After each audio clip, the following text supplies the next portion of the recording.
A Chime debit card usually gets declined when the transaction is blocked by a fraud filter inside Chime, or when your available balance drops below the purchase amount after pending holds are counted.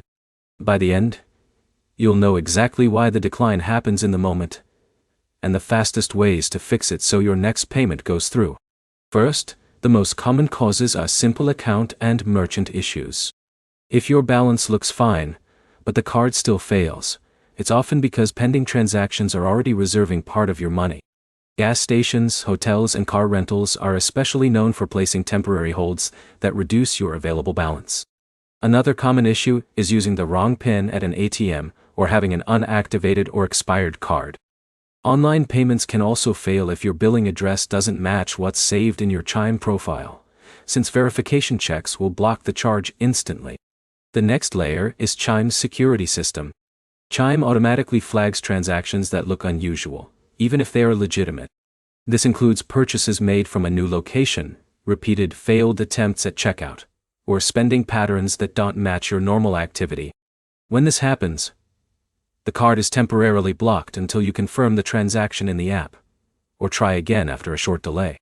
Subscription payments can also fail if the merchant retries after a previous decline, since the system may treat it as suspicious activity instead of a normal charge.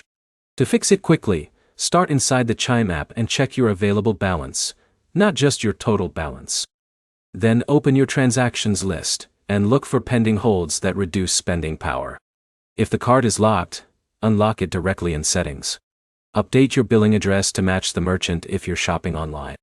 If the decline keeps happening, use in-app support chat so they can confirm whether the block is security related and remove it.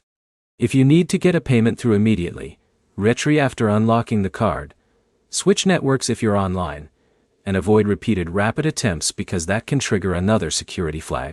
To sum it up, most declines come down to three things: pending holds reducing your balance, merchant verification mismatches, or Chime's fraud system blocking unusual activity. The fastest fix is checking available balance, unlocking the card, and correcting billing details before retrying. If this helped, like the video and subscribe for more simple fixes for everyday banking issues.